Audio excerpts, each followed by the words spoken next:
రోళ్లు పగిలే రోహిణి కార్తె వెళ్ళి తొలకరి చినుకులను తెచ్చే మృగశిర కార్తె రాకను స్వాగతిస్తూ జరుపుకునేదే ఏరువాక పౌర్ణమి. వర్ష ఋతువు ప్రారంభంలో వచ్చే ఏరువాక పౌర్ణమి రోజు రైతులు ఎద్దులను, నాగలిని పూజించి దుక్కి దున్నడం ప్రారంభించేవారని ఈ పండుగ గురించి ఋగ్వేదంలో వివరించారు. కర్షకుల పండుగ అని కూడా దీనిని అంటారు.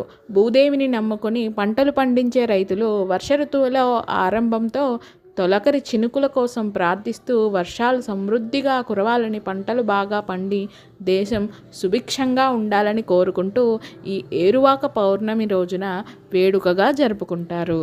ఇది ఎలా చేస్తారు అనంటే, మట్టిని నమ్మి కష్టించి పనిచేసే రైతులు భూమి పట్ల, సమస్త ప్రకృతి పట్ల తన భక్తి ప్రపత్తులు చాటుకుంటూ ఉదయాన్నే ఎడ్లను కడిగి వాటి కొమ్ములకు రంగులు పూసి రకరకాల గజ్జెలు, గంటలు, పూసల దండలు, పూలదండలతో ఎద్దులను సర్వాంగ సుందరంగా అలంకరించి పొంగళీ ప్రసాదాలతో, మంగళ వాయిద్యాలతో పొలాలకు ఊరే